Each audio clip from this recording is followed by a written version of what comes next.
So you want to buy a dental practice. Most people think a dentist is a small business owner, someone who took an oath, cleans your teeth for $100, and drills only when there's an actual hole. Sometimes that's still true. Increasingly, it is not. A few questions this video will answer. Who actually owns the chair you're sitting in? Why the name painted on the door almost never matches the name on the holding company? How a $100 cleaning turns into an $1,100 diagnosis in a single visit, and why some of the largest investment firms on earth decided your molars were an asset class worth billions. Start at the top of the market. On the 7th of March 2018, KKR, one of the largest private equity firms in the world, agreed to buy a majority stake in Heartland Dental, the biggest dental support organization in the United States. The deal closed on April 30th. The seller was the Ontario Teachers' Pension Plan. Financial terms were never disclosed. At the time, Heartland supported around 840 offices across 35 states and roughly 1,300 dentists on about $1.3 billion in supported practice revenue. That was 7 years ago.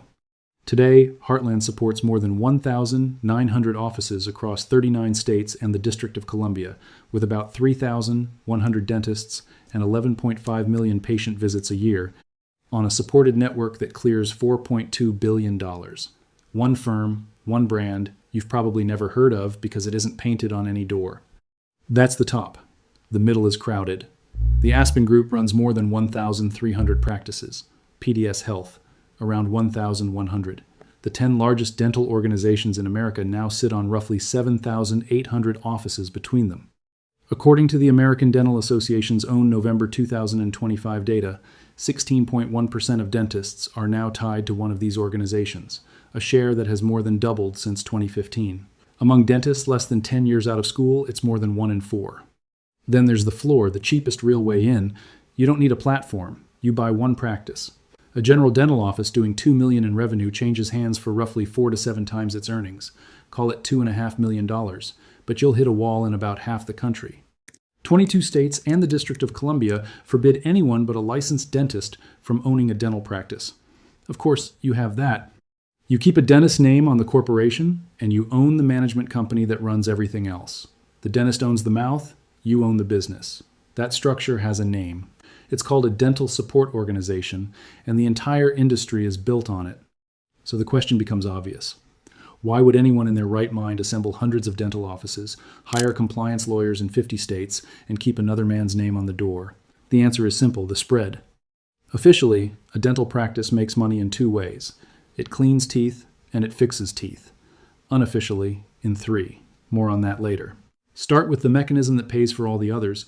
Call it the multiple. A private equity firm buys a single practice at a low multiple of its earnings 4, 5, 6 times. It buys 80 of them the same way. Then it does nothing to the dentistry at all and sells the entire bundle to a larger fund at a much higher multiple, 10, 12, 13 times the same earnings. The dental work never changed, only the size of the pile did. In 2025 and into 2026, single practices bought in around 5 times earnings were being flipped inside platforms at roughly 12.5. Here's how it looks in actual dollars. Buy a practice earning $500,000 for 5 times $2.5 million, aggregated into a platform.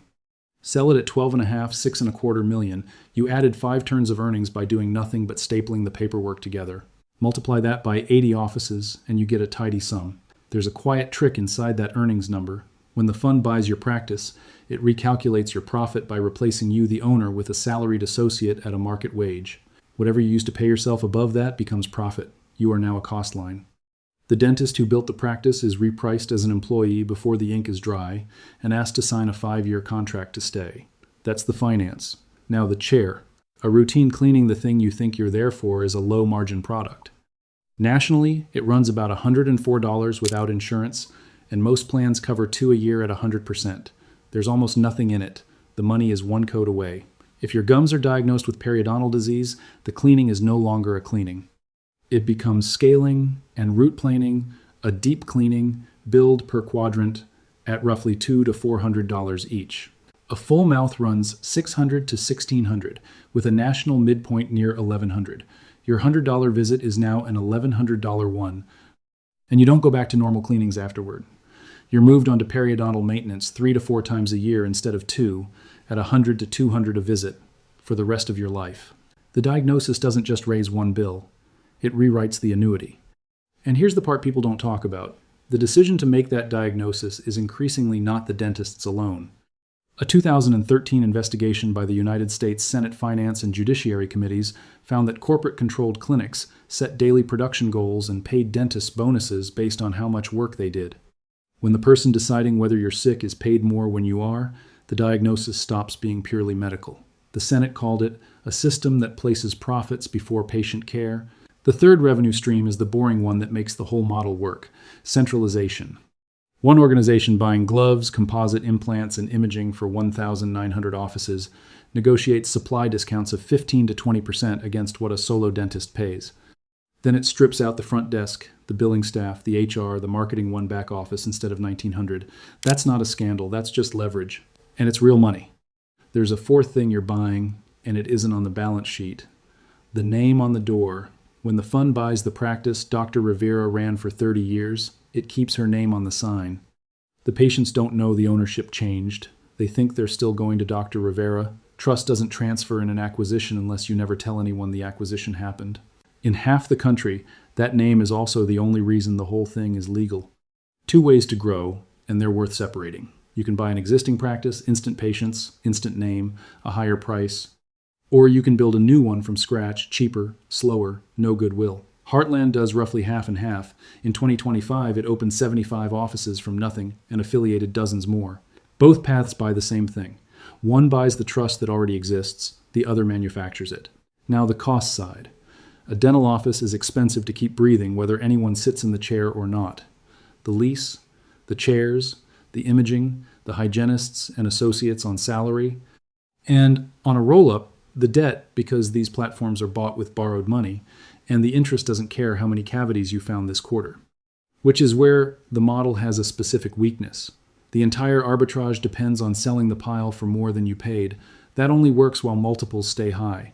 When the Federal Reserve raised interest rates to a range of 5.25 to 5.5% by July 2023, dental platform valuations compressed from a peak near 16 times earnings down to 10 to 13. The spread narrowed. You can put off a lot of things. You cannot put a leveraged roll-up on pause while you wait for rates to fall. Now the file nobody prints in the brochure. On the 10th of January 2018, the Department of Justice announced a settlement with a dental management company called Benevis and more than 130 of its affiliated Cool Smiles clinics across 17 states. The amount was $23.9 million. The allegation, in the government's words, was that the clinics knowingly submitted false claims to state Medicaid programs for medically unnecessary procedures, baby root canals, extractions, and stainless steel crowns performed on children. Some of the root canals, the government said, were billed but never performed. Here is the part that matters for your business model. According to the Justice Department, the company ran a bonus system that sorted dentists into productive and unproductive, paying cash to the ones who generated revenue from expensive procedures and disciplining the ones who didn't. That is the production quota. Written down, applied to the mouths of Medicaid children, Benevis admitted no wrongdoing. It called the matter a professional disagreement. This was not the first time. It would not be the last. So, how does this business die? The first threat comes from inside. The quota is the engine and also the fault line. Push production hard enough, and you manufacture the exact diagnoses that manufacture the fraud case. The clinical layer, the actual dentists, is where the model breaks, because a dentist who won't hit the number is a liability, and a dentist who will is evidence. The second threat comes from outside, and it has a name. Forba Holdings was once the largest children's dental chain in America, backed by the Carlyle Group, among others. In January 2010, it paid $24 million to settle Medicaid fraud allegations with the DOJ in 22 states. It renamed itself Church Street Health Management. On the 20th of February 2012, it filed for bankruptcy, citing legal costs and money still owed to the government.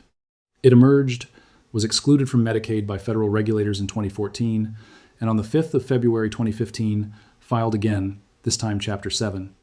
The filing listed $73.3 million in debt against $78,337 in assets. The largest children's dental chain in the country, reduced to a rounding error. So here's what a dental practice actually sells. Not clean teeth. It sells the diagnosis, the one product a patient cannot refuse, priced by people who will never see the inside of your mouth. The cleaning is the doorway. The diagnosis is the store. And it isn't a fringe theory. 16% of American dentists already work inside this structure. The 10 largest organizations control 7,800 offices. KKR, Carlyle, Leonard Green, the biggest names in private equity are all in the chair beside you. This is not a prediction. It's the current ownership map. Time to pull it all together and answer the actual question. How much money do you make if you do this right? Let's run the math on 3 realistic versions of your billions. Option 1. Build a software company. You burn tens of millions on engineer salaries, you fight churn every month, and you pray your code isn't obsolete in 2 years. Most of these return nothing. A few return everything. A coin flip with a payroll. Option 2. Buy a hospital. Real revenue, but you inherit Medicare bureaucracy, insurance denials, and the liability of every life or death decision made at 3 a.m. Thin margins, infinite exposure. You'll work for it. Option 3. Build a dental roll-up. Buy trusted neighborhood practices at 5 times earnings.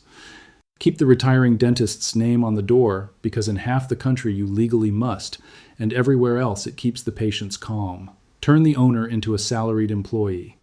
Set the production targets. Let the diagnosis do the pricing. Cut supply costs 15 to 20%, delete the back office, and grow the bill on a captive audience that cannot ignore a toothache. Then sell the whole assembled pile at 12.5 times the same earnings you bought at 5. Run it. 80 practices, $500,000 in earnings, each $40 million a year in aggregate profit, assembled for roughly $200 million, sold as a single platform north of $500 million. The dentistry never changed. The multiple did. Because every other business on earth has to convince you that you want what it sells. A dentist only has to tell you that you need it.